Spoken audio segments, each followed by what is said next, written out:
Good afternoon. I'm Professor Neil Fowler, the Dean of Students here at the University, and I would like to offer my warm welcome to the University of Salford graduation ceremony, an event that has the ability to brighten even the dullest of days. Before the ceremony starts, I have a few requests. Firstly, can I ask that you wear a face covering, unless medically exempt, for the duration of the ceremony and until you are all the way outside of the hall at the end. Graduands, possibly a new word for you, but graduands, that's all you sat in front of me wearing hats and gowns. When you're invited to get ready for your time on stage, can I ask you to please leave your hats or bonnets upon your seat? You won't need them at this stage of the ceremony. When it is your turn to be presented, one of our ushers will invite you to remove your face covering, so that we'll be able to see your smiling faces as you are presented and allow you to beam into the cameras for the photos of that moment. Please remember to look up to where your supporters are sitting so they can get a picture of you. This year, instead of shaking hands with the presiding officer, they will doff their bonnet. That's doffing. They will doff their bonnet towards you, and we ask that you nod your head as you are in front of them by way of response. Now, to help your supporters to get the best possible graduation photo, can I recommend that you pause briefly, just in front of where the mace will be located, to allow them to get that nod picture and fit both you and the presiding officer into the same shot. Guests, if you're recording, there is a habit for our graduates to walk a little bit quick, so I'd recommend video rather than photo mode. Guests, can I ask that you remain seated throughout the ceremony as a courtesy to others so that they are not disturbed or have their view blocked? And finally, may I ask if you would kindly ensure that your mobile phones are switched to silent for the duration of the proceedings, but please do feel free to use them to capture pictures and videos of the ceremony, and by all means share via social media. Now, before the ceremony begins, I have a message from our alumni team. From the video that you have just watched, you will know that your relationship with the university does not end today. In fact, it's only just beginning. You are now a member of a global alumni community of over 190,000 graduates. Salford graduates go on to achieve amazing things, making a difference in all walks of life, from politics, industry, the arts, scientific discovery, and serving our communities through the health, schools, and other public services. We would love you to keep in touch with us so that we can share your life's journey and achievements, but also to ensure that you are kept up to date with the latest benefits and services available to you as a member of our alumni network. As you cross the stage today, we'll be recording you, so make sure you bring your best smile and time your nod correctly to capture that moment. You will receive an email from us in the next few days inviting you to download the clip of you as you walk across the stage. It's just a little gift to say thank you for agreeing to let us stay in touch with you. The ceremony will now begin. Please could all those of you who are able stand for the entrance of the academic procession.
I can declare this ceremony open to present awards to students from the University of Salford.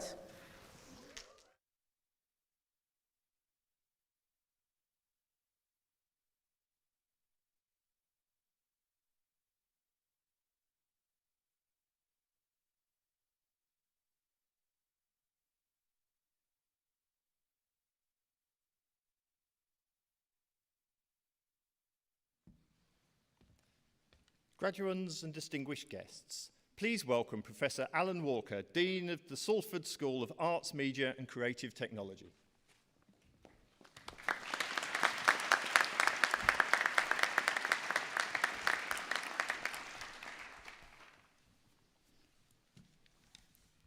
Chancellor, graduands, ladies and gentlemen, after almost 2 years of the pandemic, it is a great pleasure to be able to welcome you in person this afternoon. Graduands, you will receive your degrees supported by friends and family, and we, as part of the wider academic community, acknowledge your achievement and celebrate your success. I want to say 3 things to you this afternoon. First is about adaptability. The second is confidence in your creativity. And the final part is about importance of connectivity. So the first concerns the power of being adaptable. We know how hard-won your academic success has been, and you will all have stories about the challenges you've overcome during the pandemic. The pandemic is not over. It has resurged in Europe, and currently, of course, we're confronted with the Omicron variant. So now is the time to reflect on your studies and consider the ways in which you've adopted hybrid methods in the past 18 months and how you can continue to develop these as a survival strategy to produce new work. Your ability to maintain and evolve these approaches will remain essential for you and for your future professional success in what is likely to become an increasingly chaotic and unpredictable global environment. My second point focuses on confidence in creativity. Being creative requires a different way of looking at the world, one in which received ideas and stereotypes are constantly challenged, in which there is high risk of failure, and which self-reflection and criticism go hand in hand with rigorous application of method. This is a tiring business. It is also often a traumatic process which challenges self-confidence and motivation. All of you will have experienced ennui or worse as the downside, as well as the magic of creating something new. The actress Dame Helen Mirren, in a famous interview for The Stylist magazine, described how she has struggled with issues of self-esteem on a daily basis for years. She commented on how she often feels a lack of worth when in the company of her peers, yet she knows this is also an important stimulus for her creativity. Please remember that you've proved your worth as practitioners, and you need to use the more destructive challenges that you will continuously face to inform and develop your creativity. There have been many recent and wonderful examples of your work, and I want to mention a few highlights.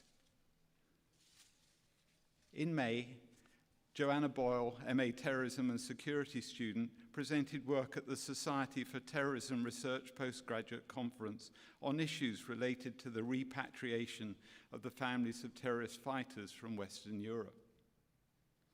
In June, postgraduate journalism student Freya Chappell won the Best Postgraduate News Award at the National RTS Student Awards and at the recent BJTC Awards. Journalism student Ellie Gefford won the Best Radio News Report. The journalism program also won the award for the Best Virtual News Day. These successes lead me to my third and final point about connectivity. While your skills are essential in the creative sector, they're also increasingly sought in almost every other part of the British economy, in construction, the service and leisure industries, in health, and there is also a growing demand for more socially engaged practice. There is opportunity for you to shape and transform our society, but to do this, you need the confidence to communicate, socialize, and build networks. I'm minded of the example of Charlene White, the brilliant ITV News at 10 anchor, who in a recent interview for Black History Month described how as a 20-year-old student she had the opportunity to gain work experience in New York. The day after her arrival, she was sent to the office of the New York Post thinking she would be making the tea, and on arrival was set to work writing as a features journalist, doing double-page spreads. The rest is history. Please remember, you are also lifelong members of our community here at Salford. We will keep in touch with you and want to hear from you, to celebrate your successes, to work with you and to support you wherever we can.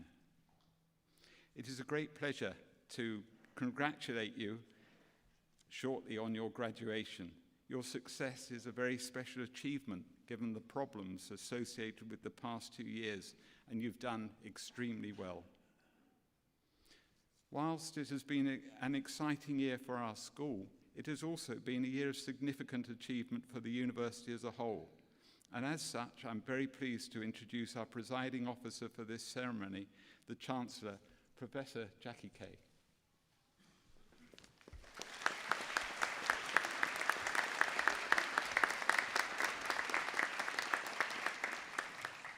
Thank you very much. Thank you for that speech. As distinguished guests, ladies and gentlemen, although I don't know if we should still be saying that, ladies and gentlemen, because we don't like ladies and gentlemen anymore. Distinguished guests, men, women, and everybody. As Chancellor of the University of Salford, I'm delighted to welcome you all to today's graduation ceremony, celebrating the awards that you've achieved. It's been an extraordinary couple of years that we've had, and you students have survived this particular time. You will think back on this time in a number of different ways.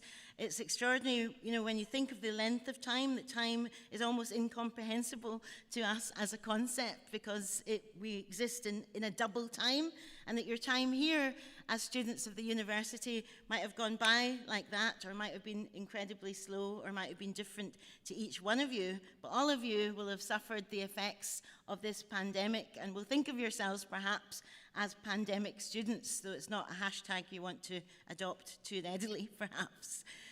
So I'd like to say welcome to all of you. Hello to your family. Welcome to the family. Hey. Welcome to friends and supporters. We're here today to celebrate and congratulate you, and to make this day as special and as memorable as we possibly can. It only comes along every so often that you get this moment in your life to actually celebrate yourself and to say to yourself, well done, I did it. We don't often get chances to do that unless you just kind of stand up in the mirror and do it every day, in which case, hello, well done, I did it. We don't get chances to do that very often. And we don't often get chances for our families to feel that extraordinary sense of pride that your families will be feeling today. Pride itself is probably one of the most loveliest of human feelings, because it gives you a kind of internal glow. So today marks the accumulation of years of hard work for you. Today is also a special day for me, for Scottish people from Cyprus, from people from Russia, Romania, Barbados, Tenerife. What do you think I'm talking about? Colombia, Greece. Anybody get any ideas?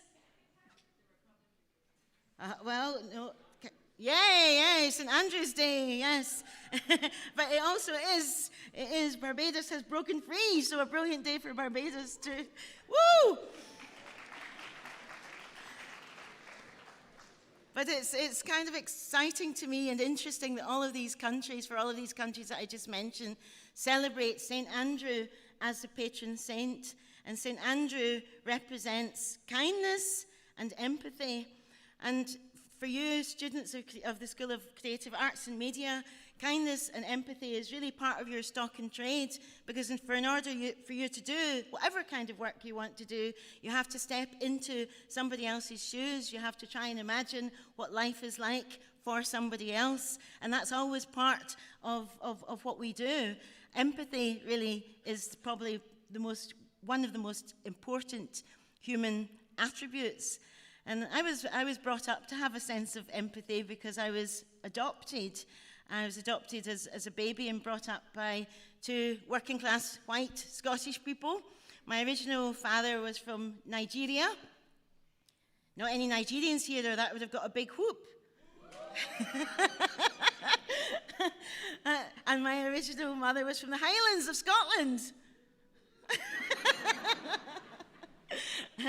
And my adoptive mum, used to say to me every year on my birthday, "Somewhere, Jackie, there's another woman out there thinking that child I had will be 7 today, 8 today."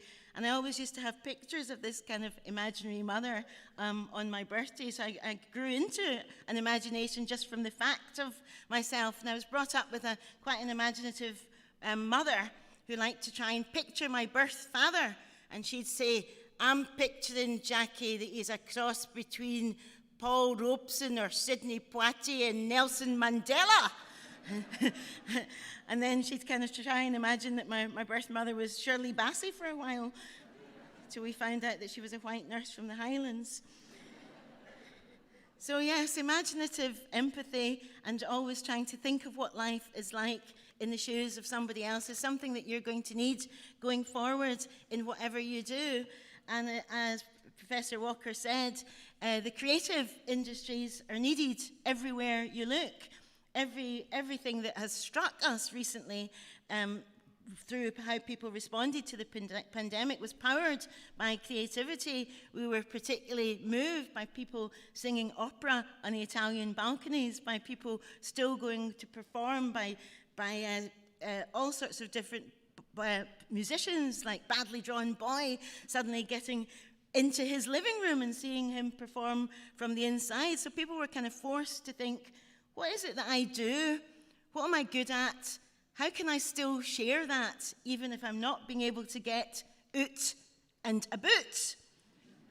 How can I still do what I need to do? And so, in a sense, the pandemic asked all of us quite deep questions about ourselves. You know, who do we want to live with?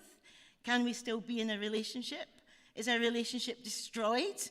All sorts of different pressures were put on us, and we had to ask very deep questions about our health and how we live, and as a society, how we live, and as a world, how do we actually want to live?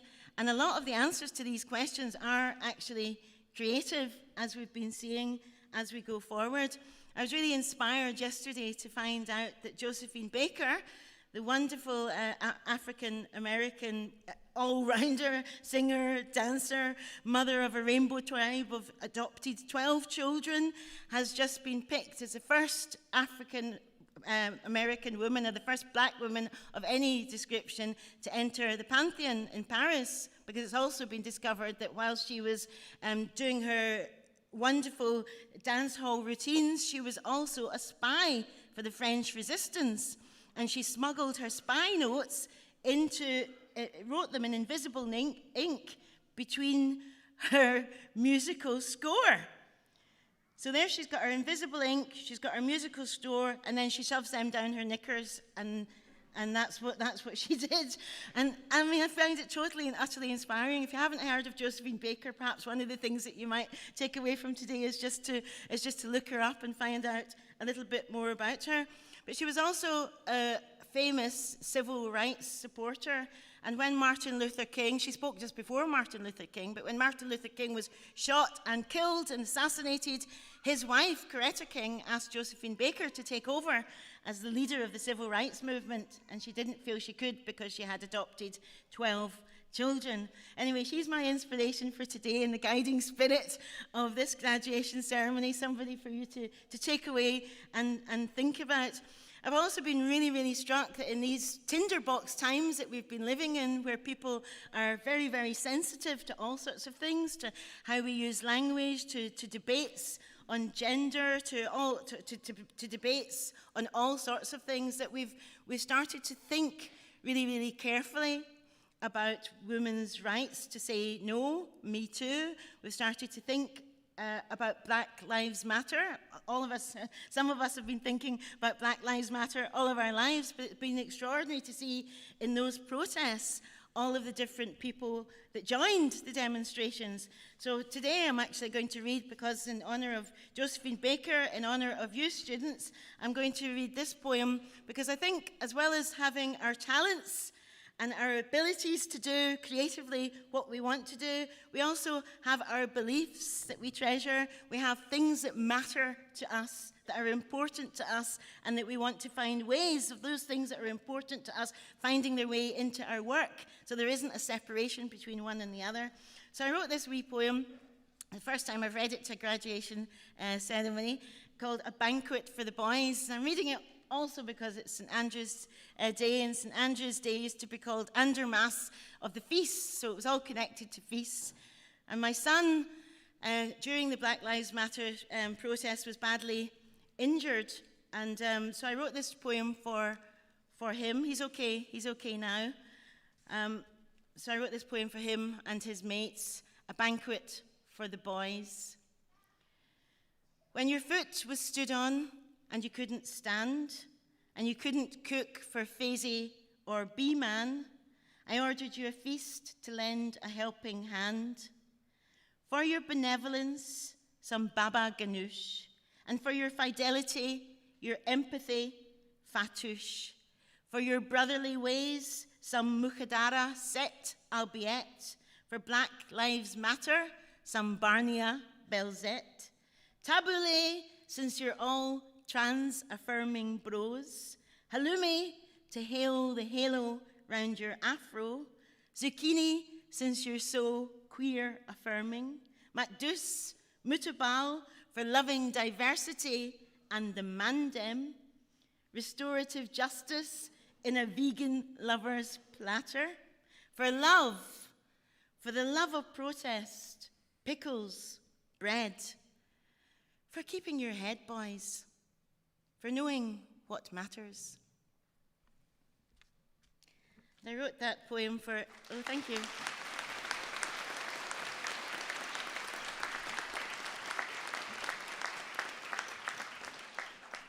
Thank you very much. I wrote that, I think my son was most impressed that I wrote that for MK, Andy, Faisy, B-Man, and Bailout. And he was most impressed that I knew all their nicknames. But it is an amazing thing, an amazing time to go through your degree and to have changed in this time. You will have changed your thoughts on different things. You will have changed some of your beliefs. You'll have changed your opinions on different things. And you will have made lifelong friends that will keep with you for the rest of your life, hopefully. And you'll look back on this special time at university, and it will be in a kind of a bubble. And it's strange, you probably can't imagine that just now because you're just on the cusp of leaving. But when you look back, these university days will be kind of haloed in some way because they are changing times. They mark a peak in your time, in your development as a human being, and in the ways that your own consciousness will have started to change and form and develop. And it's a process, isn't it? It's a process of becoming. I was the first in my family to go to university, and I was from a working class Scottish family, and they were very proud of me for being the first to go to university, as I'm sure everybody here is proud of you. I'm certainly very proud of you as your Chancellor, and so are all the members of staff sitting here. I'd like you to give them a clap for everything that they've done to help you.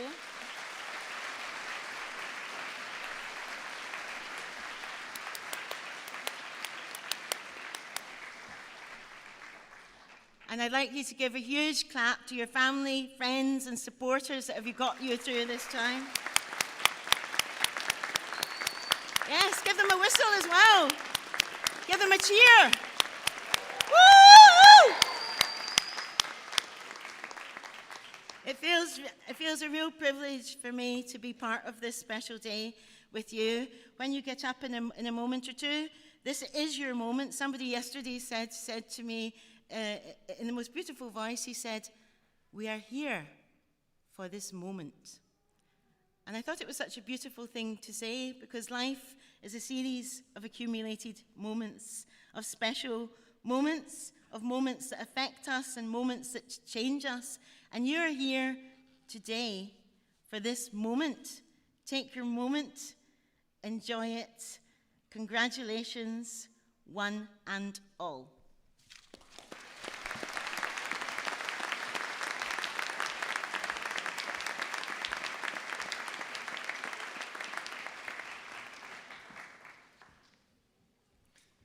Graduands and guests, we will now commence the presentation of the Postgraduate Awards for the Salford School of Arts, Media and Creative Technology, and each student will be presented individually for their award. I would like to invite Tim Isherwood, Associate Dean International of the Salford School of Arts, Media and Creative Technology, to present the Postgraduate Awards.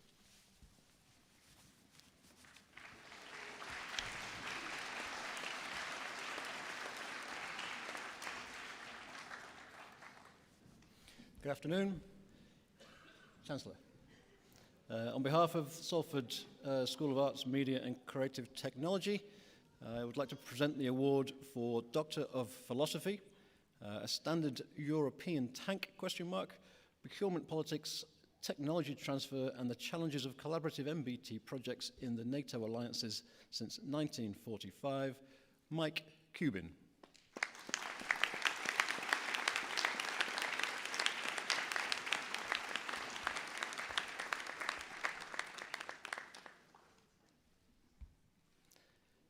Master of Arts, Intelligence and Security Studies, Alexander Hurst.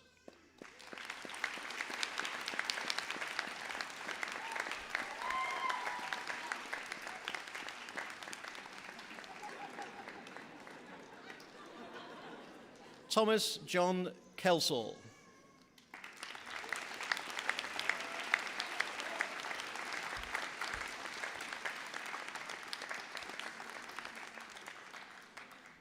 Stephen Woods.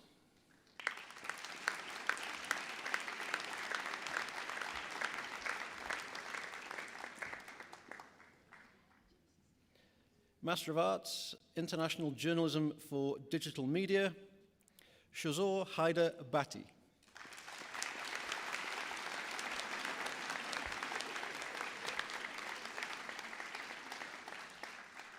Rabia Wakar.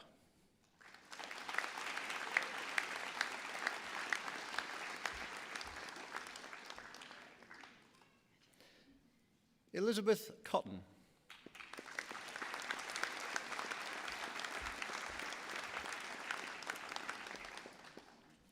Rose Hacking.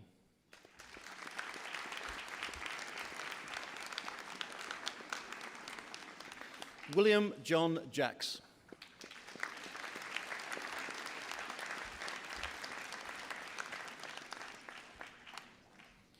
Master of Arts, Journalism Broadcast, Satira Bartle.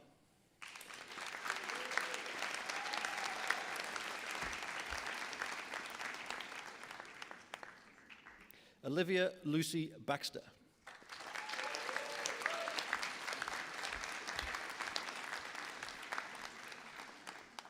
George Buxman.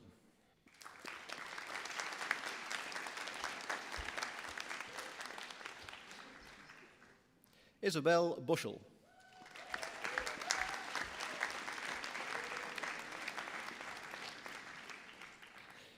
Anna Grace Cooper.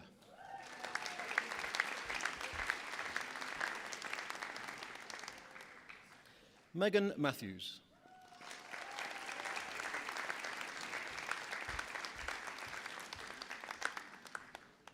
Jack McKinnell.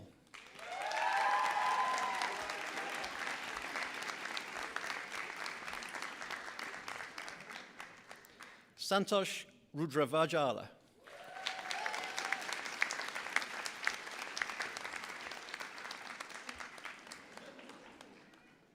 Georgia Scott.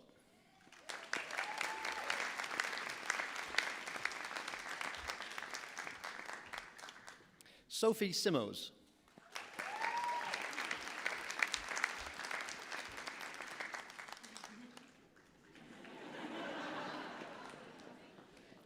Patrick Aidan Smith.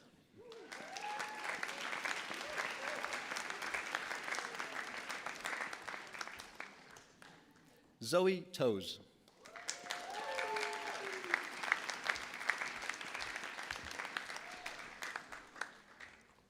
Master of Arts, Journalism News, Saima Akhtar.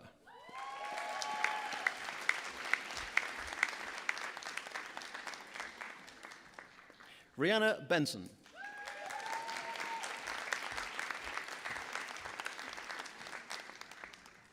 Ellie Kemp.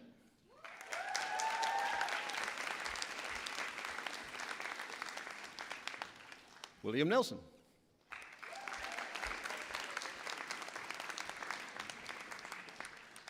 Oliver Plum.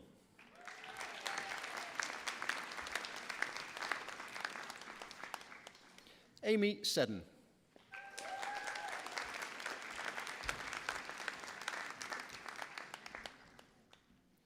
Master of Arts, Journalism Sports, James Bishop.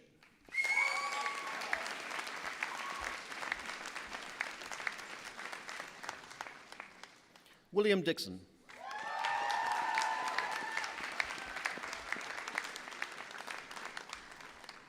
Francesca Alice Lever.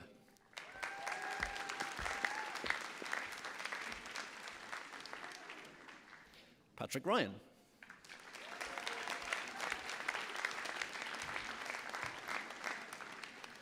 Peter Young.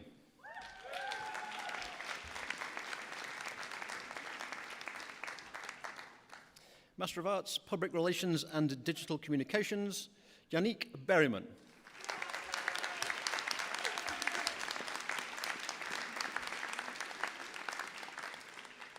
Chioma Fionu Chukwu.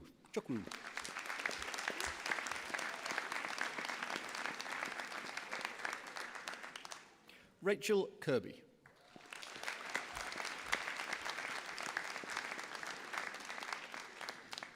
Mark Lees.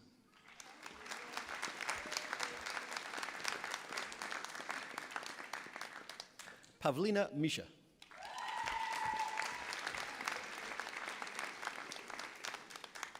Emma Tatum.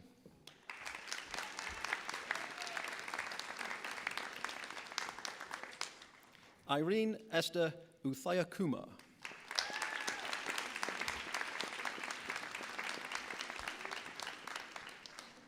Carla Zul.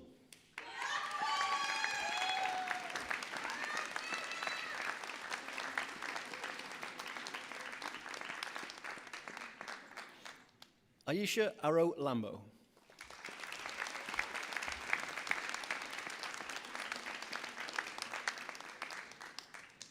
Rebecca Billingham.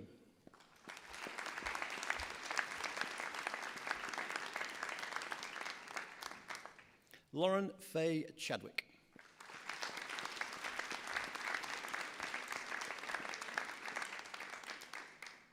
Bethany Coazy.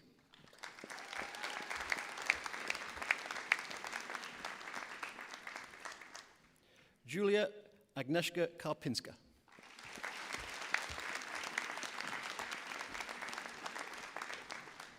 Neve Kelly.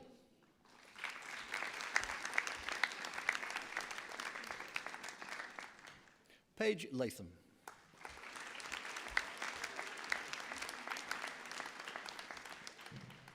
James David Lennon.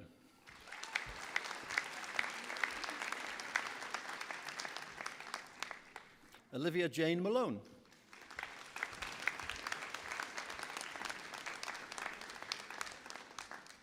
Natasha Marie Noonan.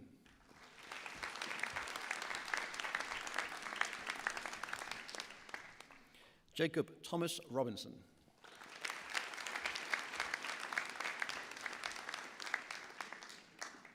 Vera Steiger.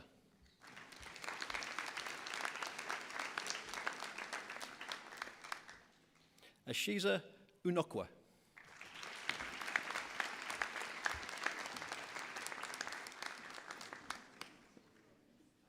Master of Arts, Terrorism and Security, Alan Richardson.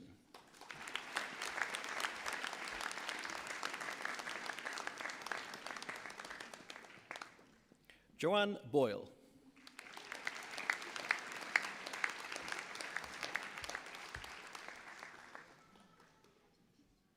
Egidius Kappas.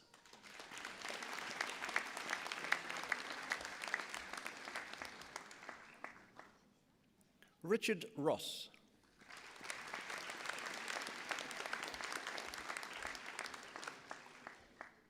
Adam Turner.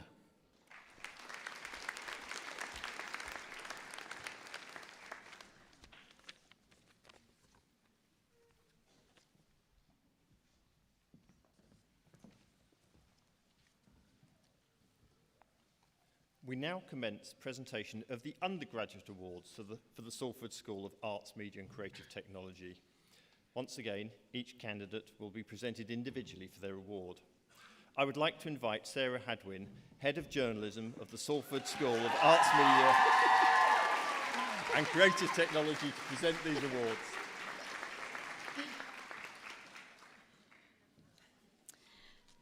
Chancellor, on behalf of the Salford School of Arts, Media and Creative Technology, I present for the award of Bachelor of Arts with Honours, Contemporary History and Politics, Megan Fearon.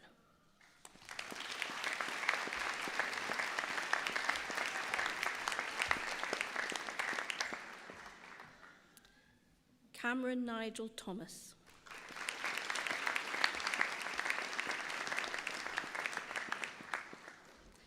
John Sharif Alani.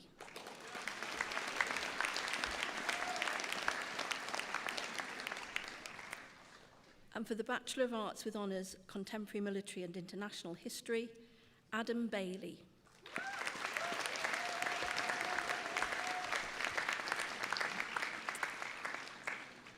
Jude Orion Lambert Percival.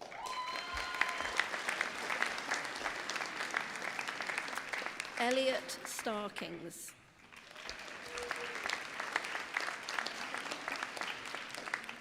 Aaron Thomas Woodman.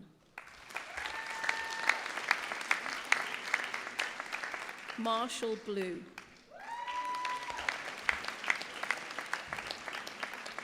Lauren Boyles.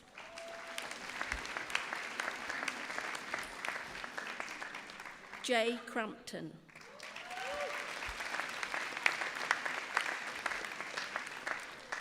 Jack Callum Grounds.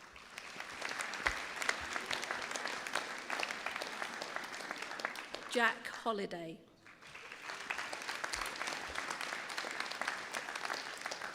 Matthew Jennings.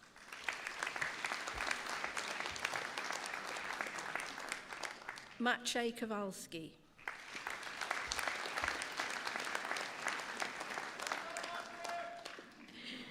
Joshua Alexander Mitchell.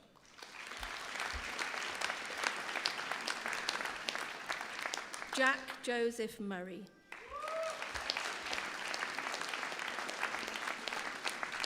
Samuel Jonathan Teal.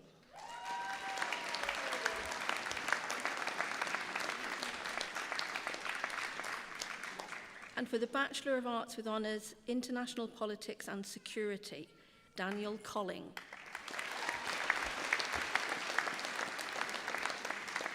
William Jones.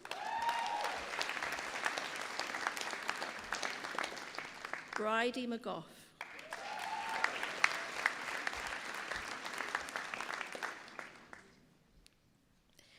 Joshua Frederick Sinclair Winter.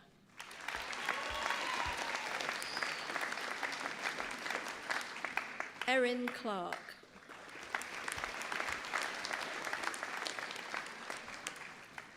Joseph Elliott Gaskell Burnup.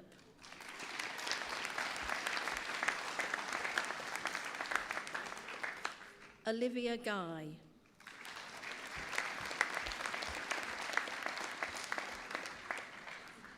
Alexander James Aragon Kennedy.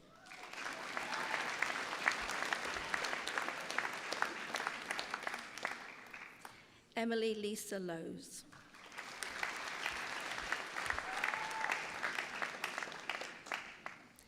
And for the Bachelor of Arts with Honours, International Relations and Politics, Naomi Abson.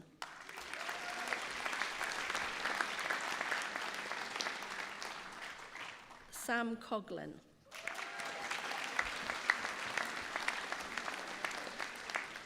Nuhad Kasemi.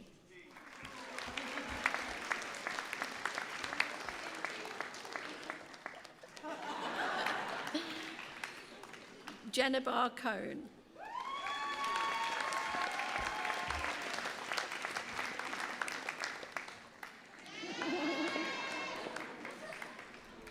Mohammed Amin Isat.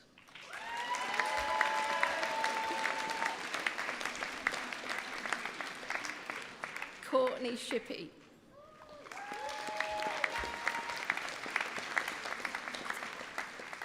And for the Bachelor of Arts with Honours, Journalism with Public Relations, Charlotte Crosby.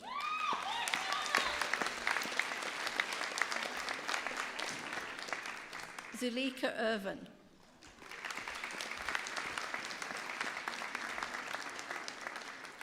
Olivia Freya Patricia Morris. Sahid Obalei.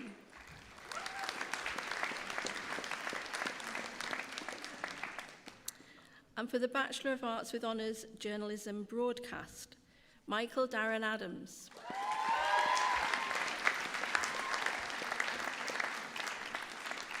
Ella Joy Beeston. Joshua Boyles.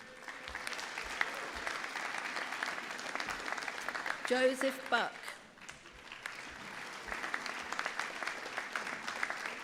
Sophie Buxton.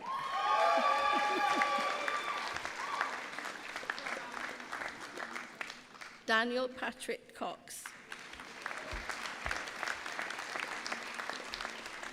Oliver Victor Cummins Hilton.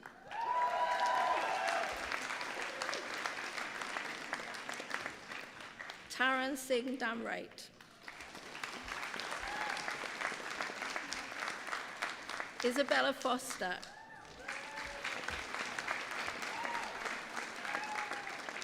Libby Goodman.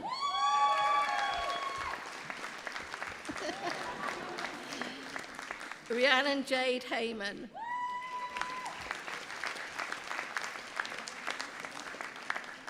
Finley Cullivers.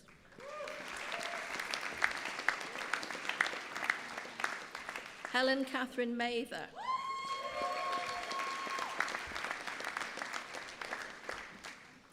Renee Jada McIntosh.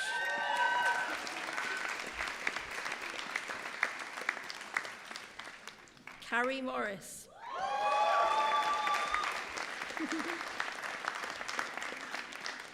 Tagutswad Madiwa.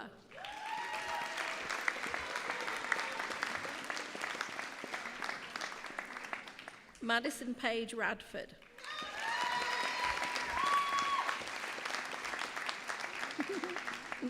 Joseph Max Rindle.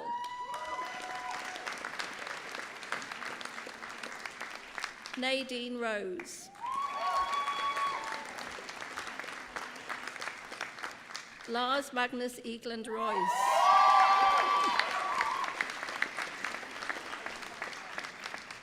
Oliver Sweetman.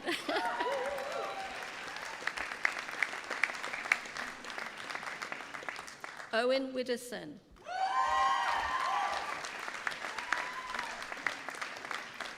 Gracilia Baruch.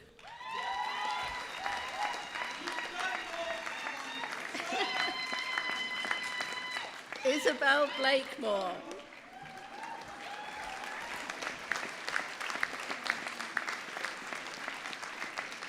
Ellie Gifford.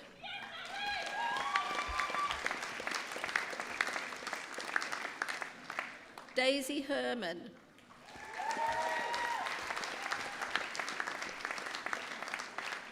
Cherie Kaur Kasbia.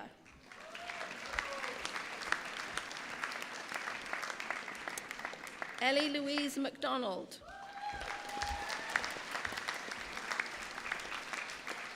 Elle McDade.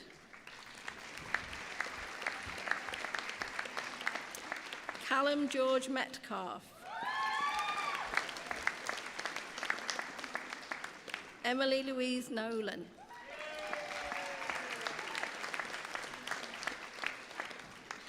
Ria Olivia Wilding.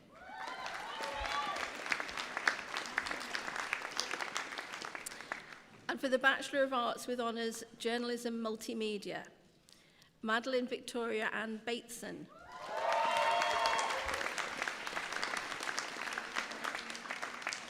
Rebecca Bold.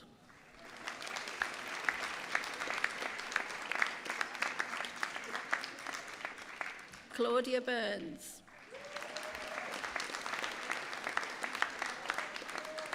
Tara Dalton.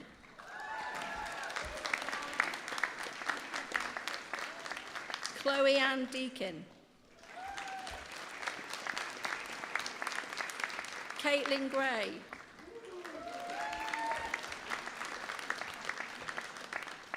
Charlie Gregory.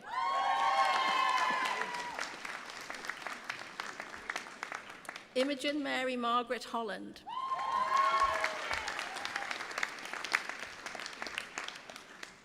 Rebecca Schott.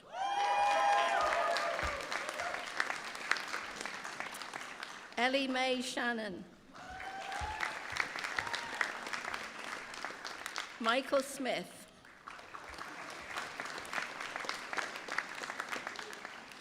Chelsea Bailey.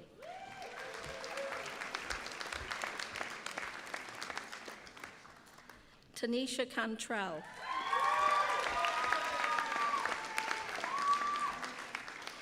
Zaina Isat.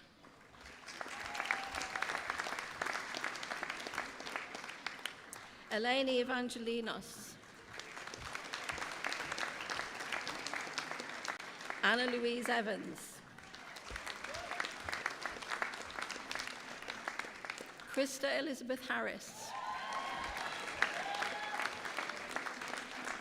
Phoebe Hughes. Bailey McFarlane. Olivia McPhail. Lucy Matthews. Kate Pilgrim.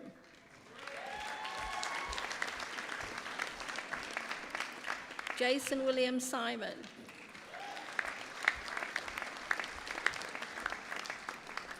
Joni Somerville.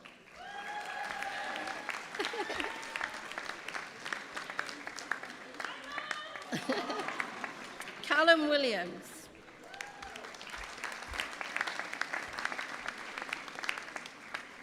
And for the Bachelor of Arts with Honours Politics, Jamie Mark Fisher.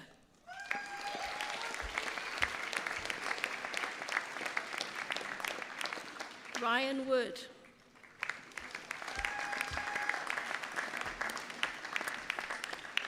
And for the Bachelor of Science with Honours, Games Design and Production, Lewis Harry Paul Brierley.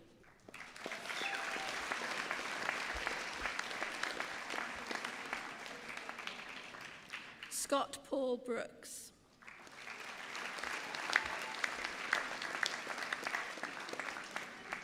Liam Roberts Beaker.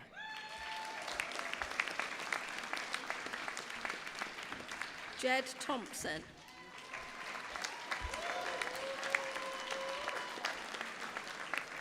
Nathan Barker.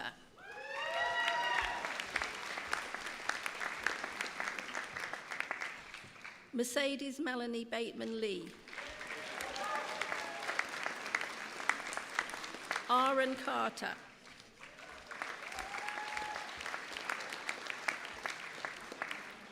Michael Granby.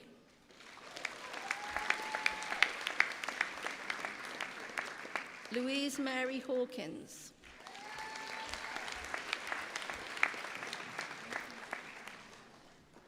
Naila Yon.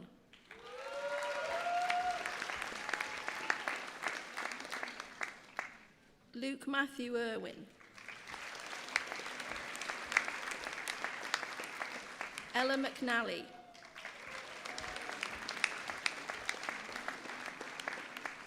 James Paul Morris.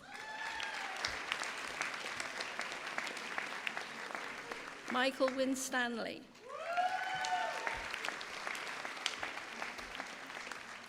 Brandon Wright.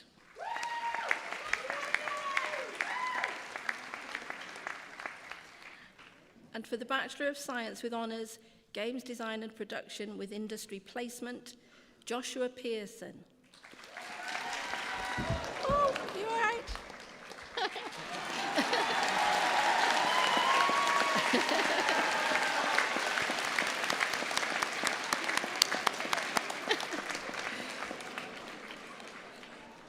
Grace Hurst.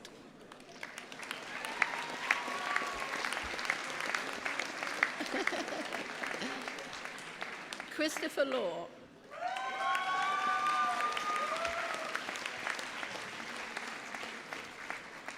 Ignacio Jose Roca Mascaros.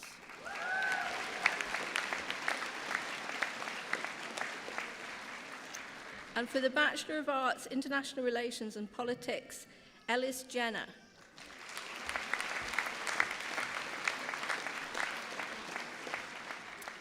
And for the Bachelor of Arts, Journalism Multimedia, Lydia Ransom.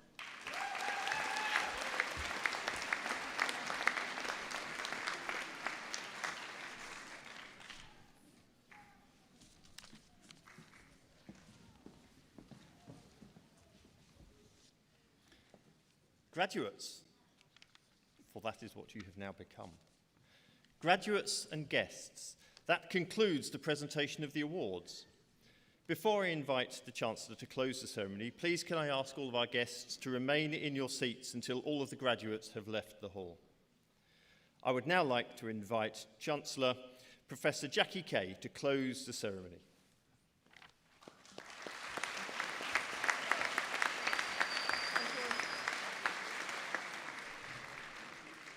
Thank you. Well, it's been an immense privilege to be here and to see each one of you cross the stage in your own inimitable fashion. It reminded me of a statement that Nelson Mandela made once. He said, "When you fall, it's not so much that we fall, it's how we get up again."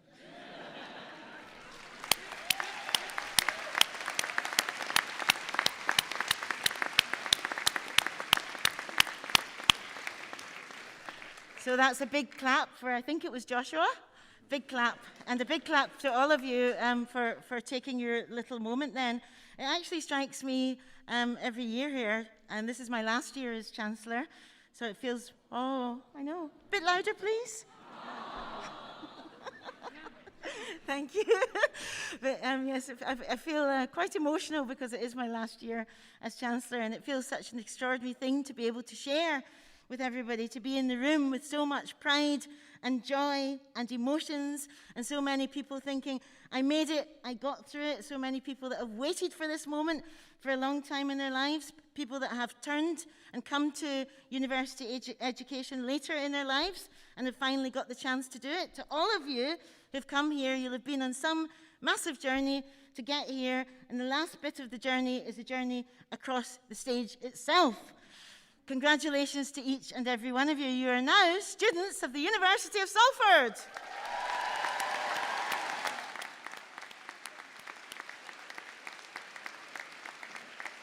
I said students, I meant to say graduates. You're now graduates of the University of Salford. I think you should stand up, graduates, and give yourselves a massive round of applause for your achievement.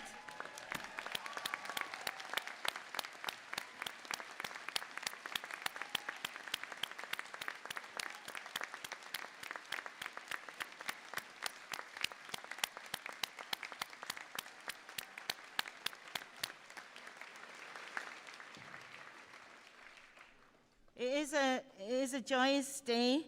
All of us here, all of your teachers, you'll have made some special relationships. I noticed how many of you took a second of your special moment on the stage to nod and to say thank you to the people that have helped and supported you. We never forget people that help us. We never forget inspirational teachers. And we never forgot to take my mask off. Here I am, that's better. I was wondering why it was sounding strange. I better start all over again. No, just joking. I'll see if I can remember verbatim what I just said. But we never forget people that inspire us and people that help change our lives. I had very good English teachers at university and at school, and I've never forgotten the kind of impact that they made on my life. There was a teacher, an English teacher at my school that was involved in a motorbike accident I had once, which also changed my life and made me into a writer, because before that I was a Scottish schoolgirl championship runner. I know. And then I had an accident on my Honda 50 and hit 3 cars altogether, the first of them being an English teacher at my school. And I went flying over the top of the 3rd car and landed outside the graveyard in Kirkintilloch Road. My mum said, we could have just thrown you over the wall. But anyway, years later, in fact, only just a couple of years ago, 3 or 4 years ago, I got a letter from this English teacher that had been in this accident over 40 years ago, because it was a year and a half before I walked again, and she never came up or said anything to me at the time, how are you or anything, walking stick, crutches, didn't say anything. And then 40 years later, I get this letter, and she said, I was a teacher that was involved in that accident. If you died in that accident, you wouldn't have written any of your books. I told this to my dad on the phone, and he said, Christ, it wouldn't have been our first concern. But I was thinking anyway, just generally about that sometimes the things that happen to you in life, if you can survive them, those strange curves in the roads that life can take us on, can actually lead us into another direction. And I had a lot of time in my hands then and couldn't walk for ages, so I just did turn to writing. And poetry, for me, was always a kind of a form of defense and revenge. Initially, so if I got called racist names, I would write a poem of revenge. And I found that inside the sanctuary of my own imagination, I was quite strong. I think that all of you inside the sanctuary of your imaginations are very strong also. And I hope that as you go through life from this day forwards and onwards, that you will find these different roads to go on, and even these different divergent roads to go on, that will take you to places that you didn't necessarily expect to go. I hope you keep the doors open. I hope you keep your feelings about your ethical view of life and your empathy and your kindness and your resolve and your political beliefs and all of your different beliefs and your kindnesses towards others. I hope you keep them all in the mix of your own brilliant creative talent. It was really wonderful to share today with you and to see so many of you cross the stage in so many different ways. I didn't realize there were so many different ways of nodding at somebody until I saw all of you doing that. Some people barely nodding at all. Some people giving it that.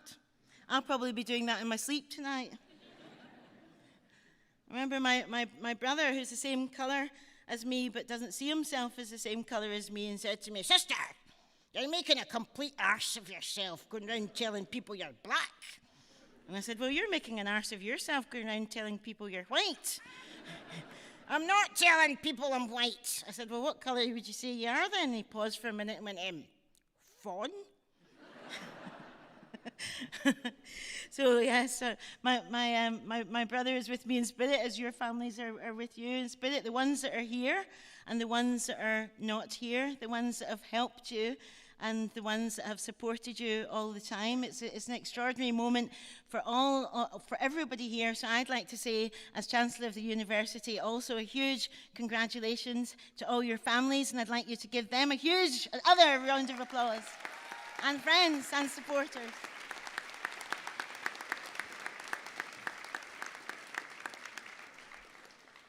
I wish you well with whatever you go on to do today, from this moment on today, and we all do, don't we? We all wish them.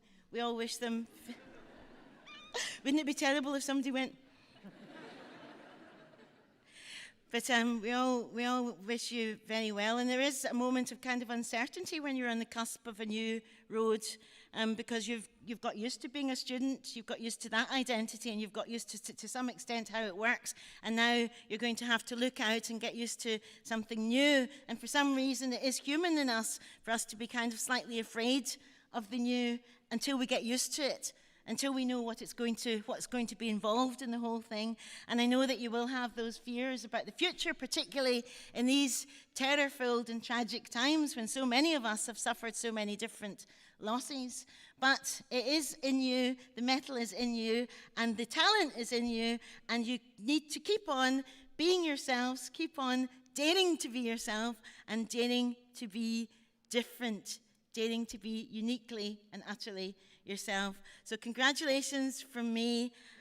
That's it. I could stand and talk to you for a very long time. I could keep you. We could have a kind of a graduation lock-in or lockdown. I could keep you there and read you one poem after another till you all fell asleep. But no, I'm going to say congratulations, well done. Once again, enjoy your tipple if a tipple's your thing later. Enjoy one or two tipples. Remember that we are your university. We're very, very proud of you, and we'll be delighted to welcome you back with open Salford arms whenever you choose to come back. You're now the alumni of this university, and it's really wonderful to keep these relationships going on down the years, to hear about your progress and to hear about what you do next. My son, when I was at his graduation, I was really terribly proud, and then a few years later, I was actually at a film screening of his because he's a documentary filmmaker. He's got a film on Netflix about a woman sumo wrestler called Little Miss Sumo. And I was at a screening of one of his films, and his old film teacher was there. And he said to me, "You must be so proud." And I said, "Oh, I'm so proud I could levitate." And my son looked at me and went, "Mom." Because that's what we do, parents. We embarrass our children. That's what we're for. But it's a really wonderful thing to see in the matter of a few years the different things that we can go on to do. You will surprise yourself. You will surprise each other. You will surprise your family. Enjoy.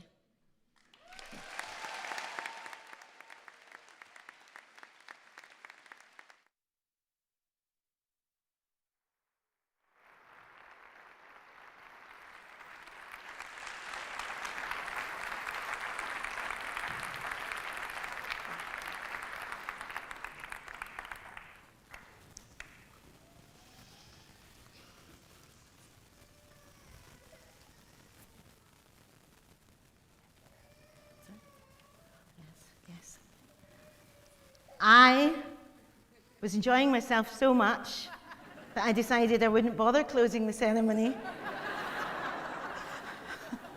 I can now declare this ceremony closed.